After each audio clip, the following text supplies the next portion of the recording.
Welcome to Chalan. Time ಸೀರೀಸ್ನಲ್ಲಿ ನಾವು series wise semi average method ಮೇಲೆ ಪ್ರಾಬ್ಲಮ್ಗಳನ್ನು ಸಾಲ್ವ್ ಮಾಡ್ತಾ ಬಂದಿದ್ದೀವಿ.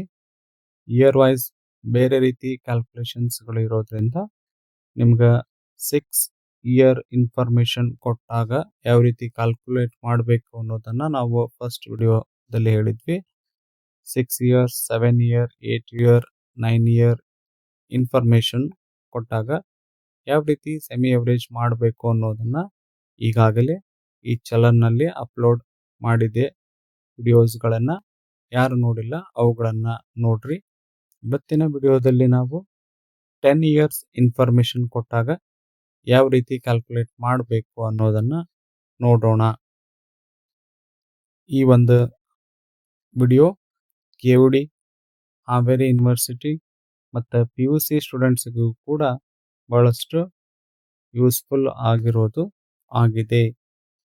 ಪ್ರಾಬ್ಲಮನ್ನು ನಾವು ನೋಡೋದಾದರೆ, from the following time series find trend value by the method of semi average.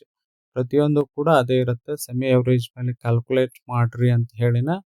But information ಕೊಟ್ಟಿರೋದು ಇಯರ್ ವೈಸ್ ಏನಿರುತ್ತಲ್ಲ ಇದರ ಬೇಸ್ ಮೇಲೆ ನಾವು ಡಿವೈಡ್ ಮಾಡೋದು. ಕೊಟ್ಟಿರೋ ಡಾಟಾನ 2 ಭಾಗಗಳಾಗಿ ಏನು ಡಿವೈಡ್ ಮಾಡ್ತೀವಿ ಅದು ವ್ಯತ್ಯಾಸ ಆಗತ್ತೆ. ಇಲ್ಲಿ ಒಟ್ಟು 10 ಇಯರ್ ಇನ್ಫಾರ್ಮೇಷನ್ ಇರೋದ್ರಿಂದ ನಾವಿದನ್ನು ಡಿವೈಡ್ ಮಾಡಿದರೆ 2 ಪಾರ್ಟ್ಗಳಾಗಿ ಈಕ್ವಲ್ ಪಾರ್ಟ್ ಮಾಡಿದರೆ 5 ಇಯರ್ಸ್ ಫಸ್ಟ್ ಪಾರ್ಟಿಗೆ ಬರುತ್ತೆ, ನೆಕ್ಸ್ಟ್ ಪಾರ್ಟಿಗೂ 5 ಇಯರ್ಸ್ ಬರುತ್ತೆ. ಹಾಗಾಗಿ ಯಾವುದೇ ರೀತಿಯ ತೊಂದರೆಗಳು ಇಲ್ಲೇ ಇಲ್ಲ, ಯಾವುದನ್ನು ಬಿಡಬೇಕಾಗಿಲ್ಲ. ಫಸ್ಟಾಗಿ ಇಯರನ್ನು ಆ್ಯಡ್ ಮಾಡ್ಕೊಳ್ಳುವಂಥದ್ದು ಈ ಪ್ರಾಬ್ಲಮ್ ಒಳಗೆ ಇಲ್ಲ. ದೆನ್ ನಾವು 2 ಪಾರ್ಟ್ಗಳನ್ನಾಗಿ ಮಾಡಿದ್ವಿ. 2 ಪಾರ್ಟ್ಗಳದನ್ನು ಟೋಟಲನ್ನು ಮಾಡಬೇಕು. ಈ ಟೋಟಲ್ಲು ಕೂಡಿಸಿದ್ರೆ ಎಷ್ಟು ಬರುತ್ತೆ ಅಂತಂದರೆ 226 ಬರುತ್ತೆ. ಸೆಕೆಂಡ್ ಪಾರ್ಟದ್ದು 424 ಬರುತ್ತೆ. ನೆಕ್ಸ್ಟ್ ಏನು ಸ್ಟೆಪ್ಪು ಅಂದರೆ ನಮ್ಗೆ ಸೆಮಿ ಅವರೇಜನ್ನು ಕ್ಯಾಲ್ಕುಲೇಟ್ ಮಾಡಬೇಕು.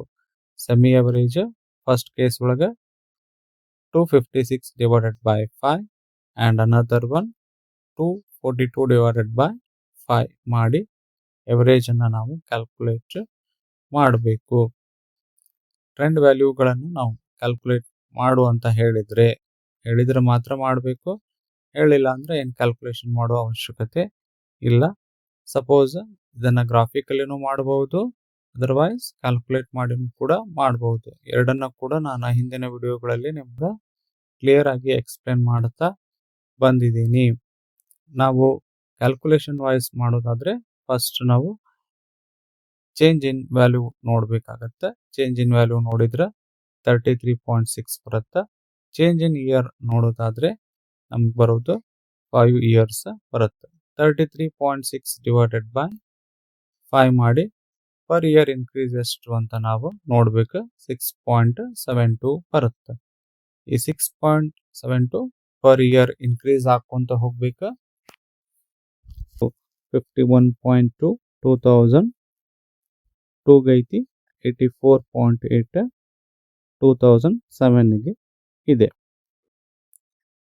2002ದಿಂದ ಕೆಳಗೆ ಬರುವ ಎಲ್ಲ ವರ್ಷಗಳಿಗೆ ಆ್ಯಡ್ ಆಗಬೇಕು, ಮೇಲಿರುವಂತಹ ವರ್ಷಗಳಿಗೆ ಏನಾಗಬೇಕು ಡಿಡಕ್ಟ್ ಆಗಬೇಕು. 2003ಗೆ 51.2 ಪ್ಲಸ್ 6.7 ಅನ್ನು ನೀವು ಮಾಡಿ ಬರಿಬೇಕು. 57.92 ಬರುತ್ತೆ. ಅದೇ ರೀತಿ ಸಿಮಿಲರ್ಲಿ ಎಲ್ಲ ವರ್ಷಗಳಿಗೆ ನೀವು 6.72 ಅನ್ನು ಅಡಿಷನ್ ಮಾಡ್ತಾ ಹೋಗ್ಬೇಕು. ಈ ಎಲ್ಲ ವ್ಯಾಲ್ಯೂಗಳು ನಿಮ್ಗೆ ಬರ್ತಾವೆ.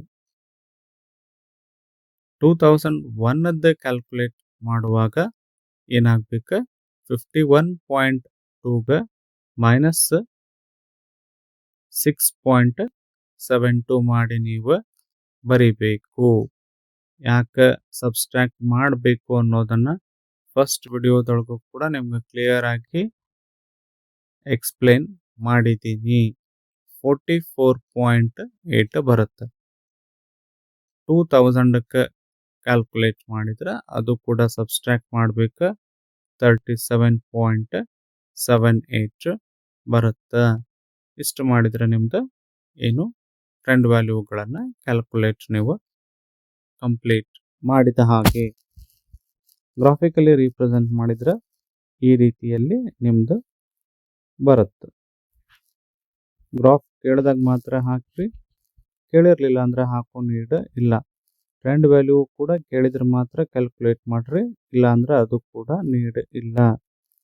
ಈ ಒಂದು ಪಾರ್ಟ್ 3 ವಿಡಿಯೋದಿಂದ ಇಲ್ಲಿಯವರೆಗೂ ಕೂಡ ಸೆಮಿ ಎವರೇಜ್ ಮೇಲಿನ ನಿಮ್ಗೆ ಕ್ಲಿಯರ್ ಆಗಿ ಪ್ರತಿಯೊಂದು ಪ್ರಾಬ್ಲಮನ್ನು ಎಕ್ಸ್ಪ್ಲೇನ್ ಮಾಡಿದ್ದೀನಿ. ಎಲ್ಲವುಗಳನ್ನು ಸರಿಯಾಗಿ ನೋಡ್ಕೋರಿ. ಎಕ್ಸಾಮಿಗೆ ಯಾವ ರೀತಿ ಕೇಳ್ತಾರ ಅನ್ನೋದು ಹೇಳೋದಕ್ಕೆ ಬರೋದಿಲ್ಲ.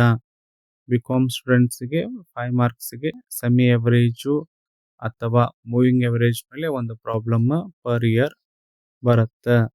ಚಾನಲನ್ನು ಸಬ್ಸ್ಕ್ರೈಬ್ ಮಾಡಿ, ಲೈಕ್ ಮಾಡಿ ಮತ್ತು ಶೇರ್ ಮಾಡಿ. ನಿಮ್ದೇನಾದರೂ ಡೌಟ್ಸ್ಗಳು ಇದ್ದರೆ ಕಮೆಂಟ್ ಕೂಡ ಮಾಡಿ. Thank you.